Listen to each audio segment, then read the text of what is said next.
I'm being dead serious when I say this. I even tweeted it out. Nick Saban's greatest accomplishment at Alabama is making the 14 playoff with Jalen Milroe as his quarterback. And you can't change my mind. Look, here's the harsh truth about Milroe, and it's not complicated.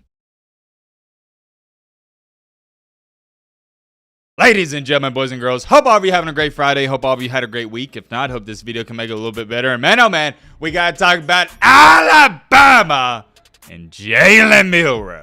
But not only do we got to talk about Alabama and Mr. Jalen Milroe himself, it's time to talk about the harsh truth about Alabama and Jalen Milroe. This entire college football season, I've been what I label as extremely nice towards Milroe, and when everybody's throwing him to the fire, I've been the one that's taken up for him the most. I've even had a bunch of you guys, I've seen all the comments out there on the season say, yo, Matt, you're being way too generous to old Milroe. We're going to talk all about that in today's video. This topic is also so important. It is the one and only thing we're going to be talking about. There's a lot of stuff going on in the college football world, and we're going to be making plenty of videos. Be on the lookout for those. But for now, we got to lock in and focus on this one thing. So strap in and buckle up. Get you a snack, get you popcorn, get your favorite meal you like to eat when you watch a video. Because trust me, I do the same thing. But I'm blah, blah, shut the crap up. Now, not for that. Don't.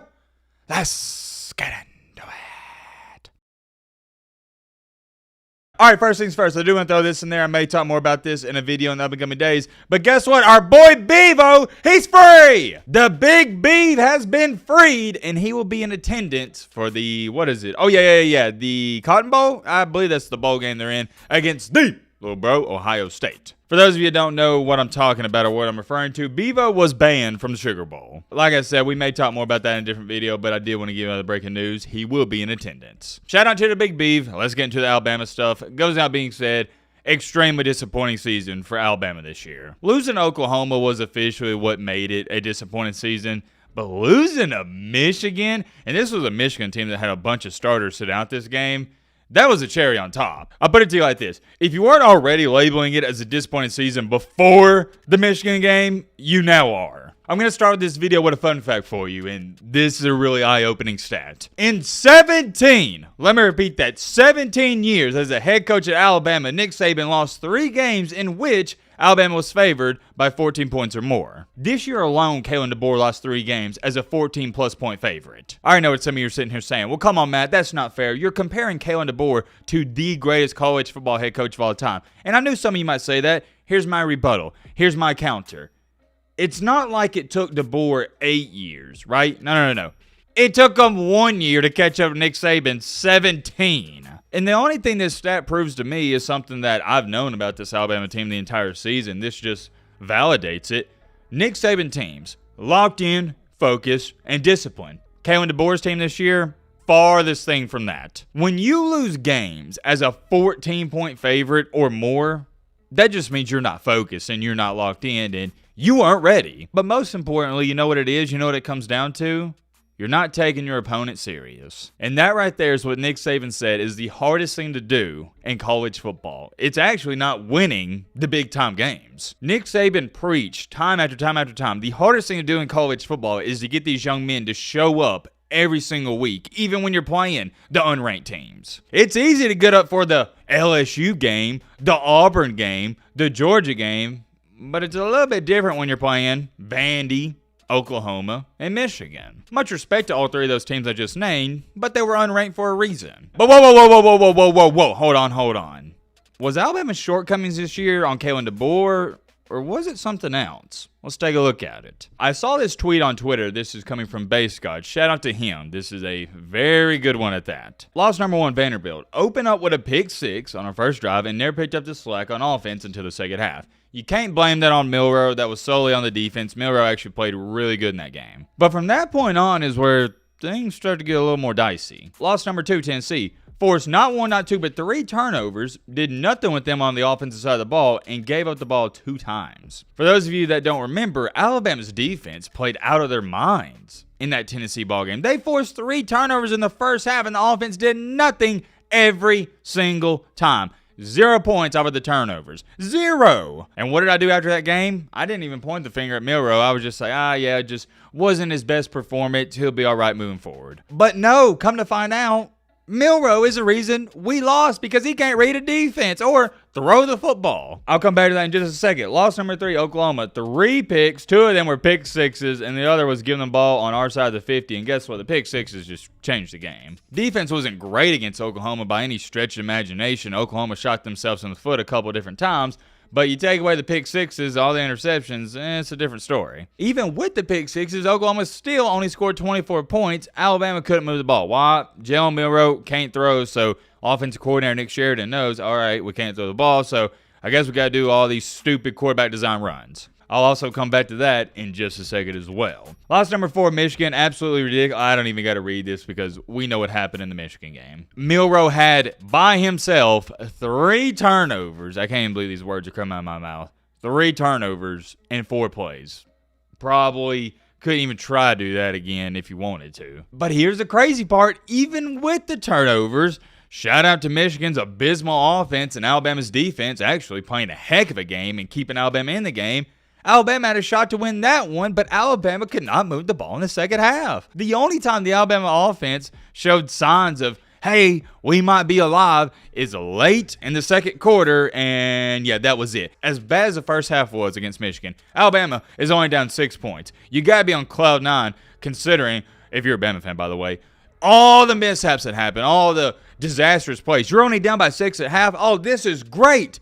But no, guess what? You could only muster up 3 points. Milroe, I'm talking to you, buddy. You could only muster up 3 points in the second half? Come on, man. And why did Alabama score 3 points? And I'm about to light Milroe up like I lit him up in the reaction video because Milroe can't pass. He sucked. But not only can he not throw a football, he can't read a defense to save his life. And that's why he also gets sacked a lot. Outside of the Vandy game, that one's on the defense, not putting that on Milroe. But the Tennessee, Oklahoma, and Michigan game, if Alabama has a quarterback that can halfway read defense, they more likely win those. And I'm not here to play the what-if game. I'm just here to sit up and tell you and explain to you why Alabama lost these games. Looking back on it, as much as I hate to say this because he's a great, humble young man, I'm wishing the best of luck moving forward, Alabama struggled this year because of Jalen Milroe. That's where all this starts. Here's what's crazy about all of this. If you watched the Alabama-Michigan game, you saw it where multiple times the announcers were pulling up replays showing Jeremy Bernard or some other wide receiver running wide open in the middle field, and they were quite literally saying, oh, yep, Miss Bernard again. He's wide open in the middle for 30 yards. Milroe's got to hit him. What is he doing? What is he looking at? What is he seeing? The announcer did that, I think, bare minimum 4 to 5, maybe even 6 times. I lost count. Most of y'all know this. If not, I'm going to enlighten you. I watch film on all these games, and the same thing happened against Tennessee. There were multiple times where Alabama had a wide open wide receiver, and Milroe just didn't look at him or didn't throw him the ball. He can't read a defense to save his life. Like I said, love everything he did for Alabama. I appreciate all of his hard work. This is just football talk, man. I'm not talking about him as a person. I'm evaluating him as a quarterback, and he can't read a defense. What game was that? I'm drawing a blank where every single play he threw to Ryan Williams. Every single play. You know why he did that? It's relatively simple, guys. He has one read. If you take you take away Milroe's first option, first read, he's cooked. What's he going to do? He's going to scramble. All you got to do to stop Jalen Milroe is take away read number 1, and it's wraps from there. But here's a kicker with that, and I will give him credit. If you do not take away his first read, he can light you up, and he can hit those throws from time to time. But what happened is, as the season continued to prolong and teams got more film on him, they realized, take away read number 1, and we got him where we want him. And this is where things were getting to the boiling point. Milroe was so not even bad, awful against Michigan, it got to the point where Ryan Williams and Bernard, they were getting pissed off. I'm sure many of you remember the play where Ryan Williams, no joke, ran a 5-yard out route, wide open, and Milroe threw it 10 feet over his head. Ryan Williams, he tries to catch it, he almost snags it, comes down, and he just looks back at Milroe like, man, are you serious, my brother? 5 yards? You couldn't complete it? I mean, you couldn't get it at least near me? Come on, man. That was Ryan Williams' reaction. It was just disappointment, frustration, everything. And the very next play, can't make it up, has Jeremy Bernard wide open in the middle of the field. He was so wide open, Milroe throws it. I think he wound up throwing it out of bounds. Bernard just throws his hands up and runs over to the sideline. It's gotten to the point where Milroe, he's pissing off our best wide receivers, and you're thinking, man, I hope they don't leave. I'm not going to sit up here and have a crazy emotional reaction, say Milroe sucks. I didn't do that in the live reaction. I'm not going to do it now because it's not true. Jalen Milroe does not suck. So if you're a Bama fan and you're sitting up here saying that, you sound stupid. He doesn't suck. I've seen quarterbacks that suck, and Milroe does not. And matter of fact, it sounds like this is the 8th time I've said this word, suck. But, and I have an astronomically big but, he's not good, and he's a definition of mid. He's just mid. Mid, and mid. That's all he is, all he ever will be. He's a heck of a running back, but that's it. As much as I've lit up Milroe, it's time to light up some other people. Alabama's offensive coordinator, Nick Sheridan. Believe it or not, I'm not even going to light him up. I'm kind of going to take up for him a little bit. Going back to the Michigan game, and this actually also happened in the Oklahoma game, but little did we know this is why he was doing this. Milroe was so bad against Michigan, he couldn't read the defense, that we're down 9 with 8 minutes to go, and Sheridan is having to call quarterback run plays because that's how little he believed in Milroe's passing ability. It wasn't because he thought that was the best play call. It's because he knew if he let Milroe drop back and pass, it was going to be an incompletion, interception, something like that. And he's right. Same thing against Oklahoma. I lit up Nick Sheridan. I'm like, why are we doing all these quarterback design runs? But I now know why. I'm still not a Nick Sheridan fan. I don't think he did a good job this year, but I now understand some of the play calling more. It makes sense. And I've been thinking a lot about this Jalen Milroe situation, guys, to the point where I tweeted this out the other day, and I really want y'all to think about this. I'm being dead serious when I say this. I even tweeted it out. Nick Saban's greatest accomplishment at Alabama is making the 14 playoff with Jalen Milroe as his quarterback. And you can't change my mind. Looking back on it, I'm shaking my head, guys. Wish I could see me. I don't know how he did it. Not a clue in the world. I'm just going to chop it up to the GOAT doing GOAT things. That's what he does. How in the world did Nick Saban take a team with Jalen Milroe as a starting quarterback to the 14 playoff? That right there alone solidifies Saban as all-time GOAT. And it all makes sense. It all makes sense. I understand you, Nick Saban,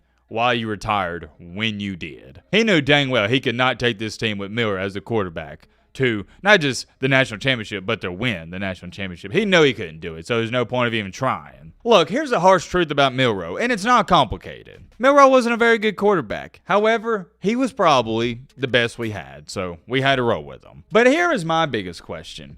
Why in the world did we not give Ty Simpson a shot in the Michigan game? At least give him one drive. I ain't even saying you got to give him 2, but give him 1. Ty Simpson isn't some scrub-a-dub-dub. He's not some true freshman. He's been within the program for years. And he also played against USF, and he didn't look atrocious in that game. Gonna remind y'all, Tyler Buckner's the one who looked trash, and Simpson had to come in and kind of save the day. The only thing I can assume is DeBoer's like, well, it's Milroe's last game. We're going to stick it out with him, let him finish this one out. But to me, I don't care if it's your last game. I don't care if you've been with the program for however long.